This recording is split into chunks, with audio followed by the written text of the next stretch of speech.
वो ऐसी कौन सी गलतियां हैं जिसके करने की वजह से नमाज नहीं होती है, इसके बारे में जानने के लिए वीडियो को पूरा वॉच करें। अस्सलामु अलैकुम वरहमतुल्लाहि वबरकातुहू। आपसे गुजारिश है कि अगर आप चैनल पे नए हैं तो चैनल को सब्सक्राइब करना ना भूलें। अगर आप हमें फेसबुक पेज पे देख रहे हैं तो पेज को फॉलो करना ना भूलें और दूसरों तक वीडियो जरूर शेयर कीजिएगा। अगर आपकी शेयरिंग की वजह से किसी भी भाई की नमाज या बहन की नमाज दुरुस्त हो गई तो ये आपके हमारे बख्शिश का जरिया बन सकता है। मैं आपको फतवा नहीं दे रहा हूँ। अगर आपकी वजह से किसी भी भाई या बहन की नमाज दुरुस्त हो गई तो ये आपके लिए भी बेहतर है, हमारे लिए भी बेहतर है। सबसे पहले तो हम थोड़ी सी बात ये कर लेते हैं। हम दुनिया का कोई काम सीखने के लिए जाते हैं, यानी मिसाल के तौर पर हम अगर तिजारत करते हैं तो पहले तिजारत के बारे में सीखते हैं। इसी तरीके से हमें अगर कंप्यूटर चलाना रहता है तो पहले कंप्यूटर के बारे में सीखते हैं। हमें बाइक चलाना रहता है तो बाइक के बारे में सीखते हैं। मगर जब नमाज की बारी आती है तो नमाज के बारे में हम नहीं सीखते हैं। अगर कोई बता भी रहा हो, या हाफिज या मौलाना साहब या कारी साहब, तो लोग यही कहते हैं कि मौलाना ने दीन में उलझा दिया है। तो ऐसा नहीं है भाई। आपके पास नमाज पढ़ने के लिए वक्त नहीं है, आपके पास तिजारत करने के लिए वक्त है, कंप्यूटर सीखने के लिए वक्त है, बाइक चलाना सीखने के लिए वक्त है, मगर नमाज पढ़ने के लिए वक्त नहीं है। तो ये आपके बारे में भाई, क्योंकि आप दुनिया में कोई भी काम कर ले लेकिन कल क़यामत के दिन सबसे पहले नमाज के बारे में पूछा जाएगा।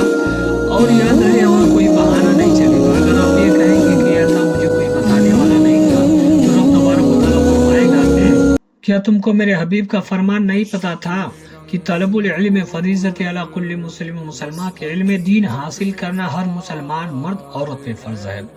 तो आइए वीडियो लंबी ना हो, सबसे पहले तो नमाज की गलतियों के बारे में जानते हैं। अगर आपको वीडियो अच्छी लगी तो दूसरों तक शेयर जरूर कीजिएगा, क्योंकि ये आपके लिए भी बेहतर रहेगा, हमारे लिए भी बेहतर रहेगा। नमाज में सबसे पहले गलती हम लोग जो करते हैं तो इसको ध्यान से देखिएगा। नमाज में रकात पाने के लिए मस्जिद में दौड़ना, ये ना सिर्फ नमाज बल्कि मस्जिद के अदब व एहतराम के खिलाफ है। हम लेट से मस्जिद पहुंचते हैं, जिसकी वजह से ना हमें रकात मिल पाती है, ना हमारा वजू सही से हो पाता है, ना हम रुकू अदा कर पाते हैं, ना सजदा सही से कर पाते हैं। तो इस चीज को याद रखिए, जब आसान हो जाए तो इतना वक्त पहले आप मस्जिद में चले जाएं ताकि आप सुन्नत सही से अदा कर लें। उसके बाद इमाम के साथ फर्ज नमाज पढ़ें, क्योंकि फर्ज नमाज जो होता है जमात के साथ अगर पढ़ेंगे तो 27 जमात के बराबर सवाब मिलेगा। तो इस चीज को जरूर आप नोटिस करें। दूसरी गलती क्या है हम लोग जो करते हैं, नमाज पढ़ते हुए जल्दी खाना। ये तो मैं 90% लोगों को देखता हूँ, जब नमाज पढ़ने के लिए आते हैं इमाम साहब के पीछे, आपके पीछे जब तक पढ़ेंगे तब तक तो ठीक है, मगर जब वो अकेले पढ़ते हैं तो उनका हाल ये रहता है कि ना रुकू सही से कर पाते हैं, ना सजदा सही से कर पाते हैं, ना उनको तादील अरकान के बारे में पता है। तो मैं तादील अरकान के बारे में भी बताऊंगा। तादील अरकान होता क्या है? तादील अरकान होता क्या है मैं आपको बता देता हूँ। जब आप लोग नमाज पढ़ते हैं, नमाज पढ़ने के लिए पूरा तैयार हो जाते हैं, जब आप रुकू करते हैं, जब रुकू से उठते हैं, उसमें जो वक्फा होता है उसको तादील अरकान कहते हैं। यानी इतना देर तक आप खड़े रहें, जैसे कि मिसाल के तौर पर आप सुबहान अल्लाह कह लें, उस वक्फे को तादील अरकान कहते हैं। और याद रहे, जब भी आप नमाज पढ़ें खुशू और खुजू के साथ पढ़ें, खुसूस व लिल्लाहियत के साथ पढ़ें। थोड़ा देर लगेगा, लेकिन जब भी नमाज अदा करें तो एकदम बारीकी से बारीकी चीजों को भी देखें। अब तीसरी गलती जो हम नमाज पढ़ते हुए करते हैं उसको मैं आपको बता देता हूँ। नमाज में कुरान तेजी से पढ़ना, ये भी बहुत सारे लोग करते हैं। नमाज पढ़ने में इतना लीन हो जाते हैं कि उनको दूसरा कोई काम रहता है तो इतनी तेजी से सूरत पढ़ते हैं, ना वक्फे का पता रहता है, ना इक्फा का पता रहता है, ना गुन्ना का पता रहता है, ना मत का पता रहता है, ना उनको लेने जली मालूम रहती है, ना लेने खफी, जिसकी वजह से कभी माने में फसाद पैदा हो जाता है, आदमी हद कुफ्र तक पहुंच जाता है। तो जब भी आप नमाज पढ़ें तो खुसूस लिल्लाहियत के साथ पढ़ें, क्योंकि ला तजवीदु बिस्सलात, बगैर तजवीद के नमाज दुरुस्त नहीं है। और कुरान का फरमान भी है, वरतिलिल कुरान तरतीला, कुरान को ठहर ठहर के सही सही पढ़ो। अब पांचवी गलती जो होती है, जरूरत से ज्यादा हिलना डुलना।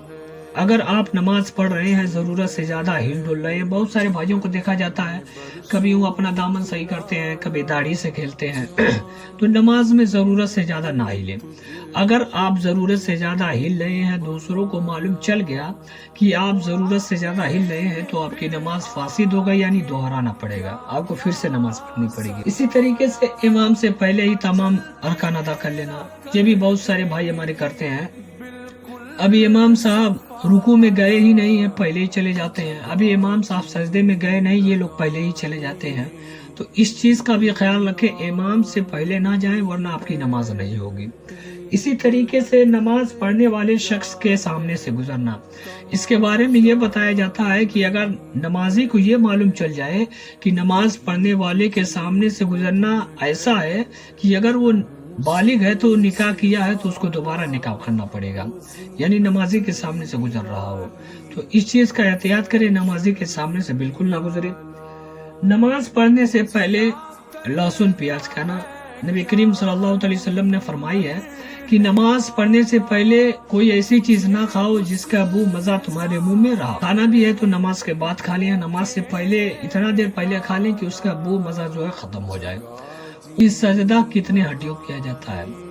तो सजदा 7 हड्डियों किया जाता है। 2 पाँव की ले लीजिए, 2 घुटनों की 4 हो गया, 2 हाथ की 6 और 1 पेशाने की 7। और ये जो नाक है इसका भी जमीन से लगा रहना ये लाजिम है।